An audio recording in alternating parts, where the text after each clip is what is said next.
a lot of companies that don't continue on, they'll probably start, like a lot of things, they'll start really exciting, and, it's that honeymoon period.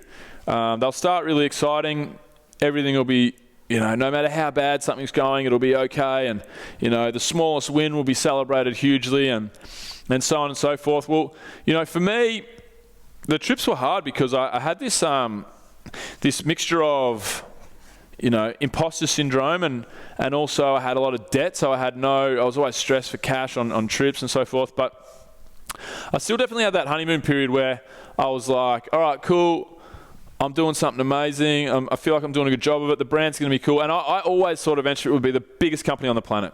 I remember somebody said to me, hey, you've made it 12 months, congratulations, that's further than, whatever that stat is, further than 80% of other businesses out there. They would fail in the first 12 months.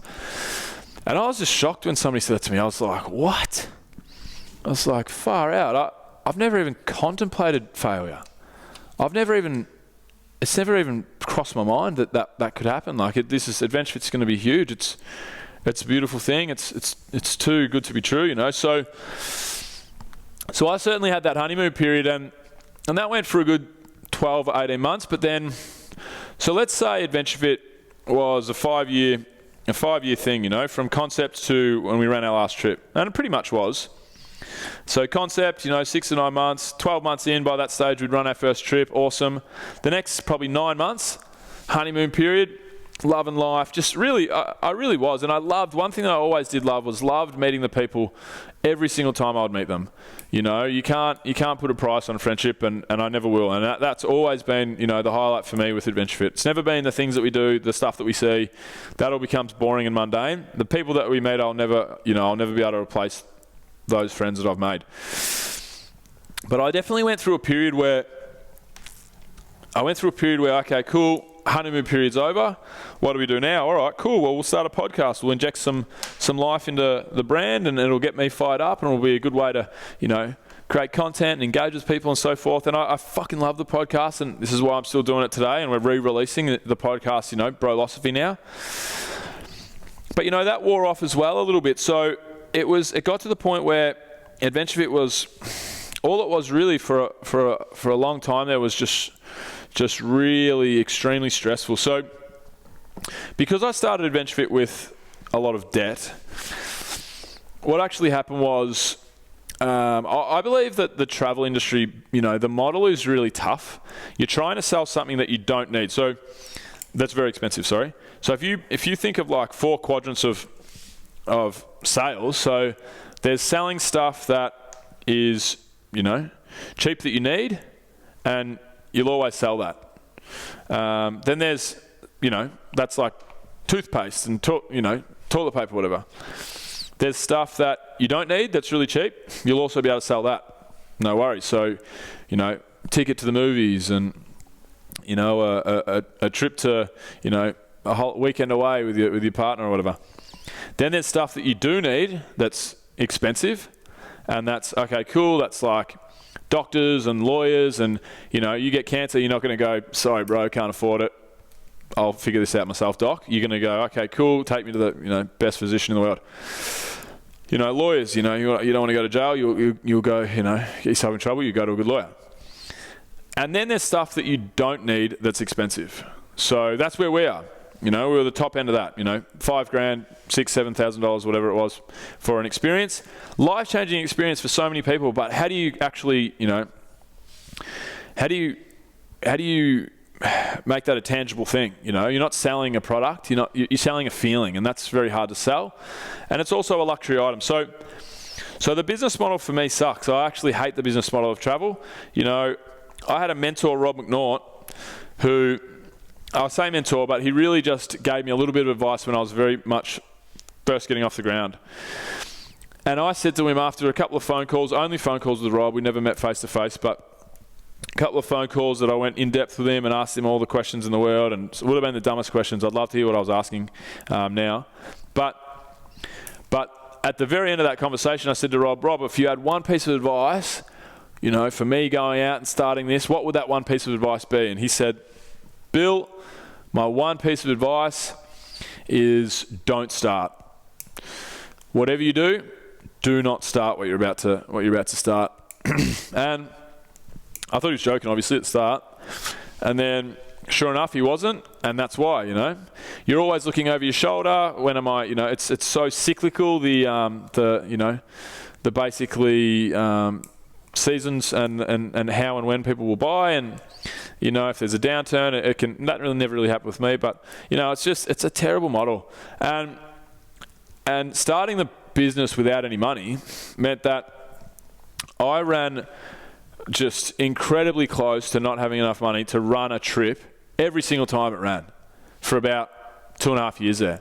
So nobody would have known this, obviously. This is business. This is what a real business looks like. So, well, not all businesses, but, this is what a business can look like.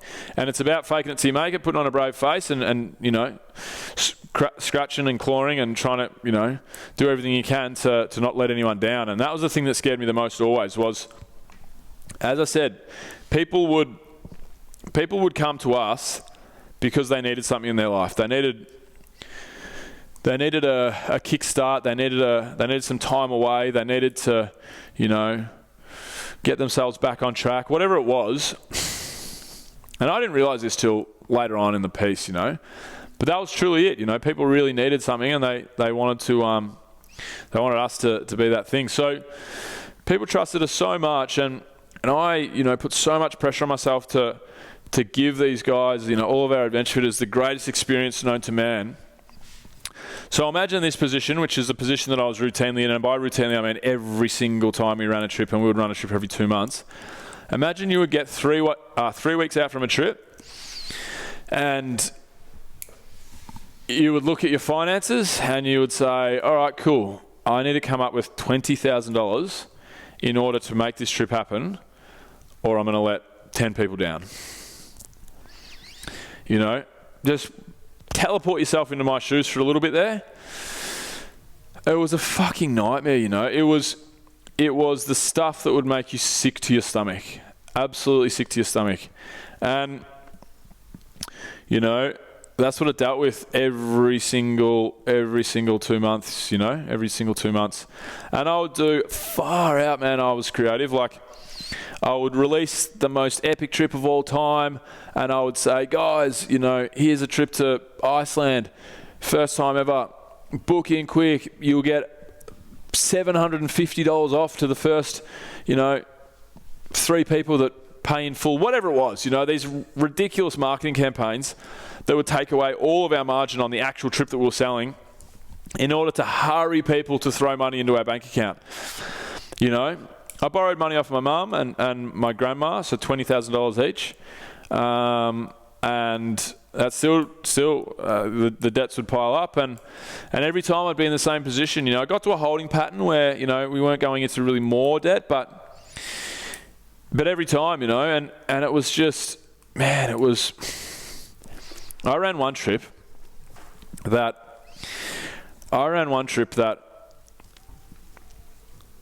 before the trip had started, we ran 2 trips back to back once. This was probably when I fell out of love with AdventureFit in a big way.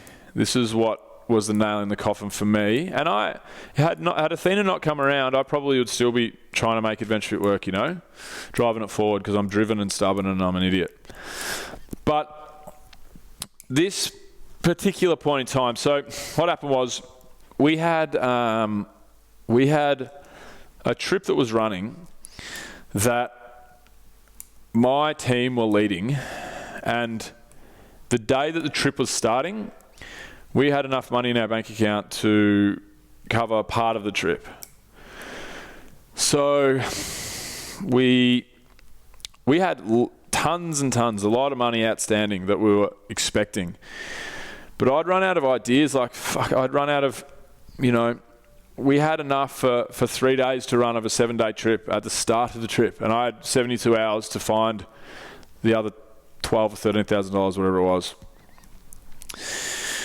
And I knew that I would make that trip happen. It gave me fucking nightmares that I wouldn't. it gave me nightmares for weeks and weeks and weeks and weeks beforehand, because I knew this was going to happen. I knew this was coming. I was hoping for a miracle, and I didn't get one. And yeah, we made it happen. I pulled out all the stops, and I got the money across the line, and that trip ran successfully. And then the day that trip finished, I was in Greece leading a trip that was in the exact same position, but even worse. We had day to day, I was getting money coming in from outstanding invoices, and I was negotiating with credit card suppliers that I had, and every day I would get enough money to carry on the next 36 hours. And I wouldn't wish that feeling upon my worst enemy. I would not wish that feeling upon my worst enemy. I had seen a psychologist for, since 2016, since I started AdventureFit, on and off. Not anymore, I don't. I'm flying now. I feel really great. Sound a little bit negative now telling you the story of AdventureFit, but I'm actually doing really great, and I can, I plan to continue doing great. But I started seeing a psychologist, and the way that I would explain it to Daryl, my psychologist, was I would explain it as acute financial stress depression. I felt like, I told my mate before this Greece trip ran, I said to my mate who's been medicated, he's been suicidal before, he's actually, he's heavily medicated for anxiety and depression, one of my best mates. And I said to him, he messaged me and said, "Hey mate, how's the trip going? How's the prep going?" Prep, not the trip actually. It was like a week before I was in London. And he said, "How's it all shaping up?" And I said, "Bro, I am so emotionally shot." I said, "I feel like I've got someone standing on my chest all day, every day. And I feel just a little bit sad the moment I wake up and all the way till I close my eyes at night." And he messaged me back and he said, "That's depression, bro." And when he said that to me, I looked at my screen on my phone and I was like, fuck. Because I knew that he was right. I knew that he was right. And we got through that trip. And it was an ace trip. I was absolutely scattered with anxiety. I was miserable. I had panic attacks every day behind the scenes. But we ran through the trip and we got amazing, results and incredible tips. And everyone wrote us a letter at the end of the trip. And, the most amazing, incredible compliments you could ever imagine. I don't know how the fuck we did it, but we did. And that's the main thing, That's the main thing. That's all I ever wanted to do was it's like a drug. Giving someone a life-changing experience, something that they'll truly cherish forever, something that, brings a tear to their eye when they talk about it with their friends. That's like a drug. It's like heroin. That's why I did it. That's the thing that kept me going when I was so anxious and so scattered and so beat down and so, financially fucked. But the feeling that we would get for people, that feeling was just priceless. So that's when I fell out of love with AdventureFit, I guess. That's when kind of the damage had been done, and I probably was never coming back from that. As I said, if I didn't have Athena, which Athena's thundering along, it's so good. We've got, our clients are so stoked. We've never lost an employee, and in the year that we've been operating, we got 50 employees. It's going so well, and if it wasn't for Athena, I'd probably still be doing AdventureFit, and it'd probably still be growing, and people would probably still be getting the most amazing experience ever. It would be rad. But I wouldn't be in love with it, I don't think. The idea I was in love with the result that we would get people. But the day-to-day, I just lost it. I'd absolutely lost it, and it really wasn't coming back. So, I'm really happy that I am where I am. My day-to-day is, I wake up and I've got a normal amount of work on my plate. I take Ziggy for a walk. I'm never stressed. I've got time to go and train at the gym. I've started weightlifting again, which I'm just I'm loving. And I wouldn't have had that if I had 2 companies. You know, I certainly wouldn't have had that if I was trying to manage 2 companies. And I probably wouldn't have had that if I even had just the one, and that one was AdventureFit, you know. It's just, yeah, it really wasn't firing me up. And when that's the case, you know, we had so many things that were going great, you know. We had so many things that were going great when I decided it was time to wind it up. And we may have failed, but we certainly wouldn't have failed for a while, I think. But when things aren't firing you up, you know, when a beautiful idea and a great concept and an awesome product and something that's a positive impact on the world, it doesn't always translate into success, you know. It doesn't always mean that it'll work. And this is a beautiful representation of that, I guess, you know. I feel like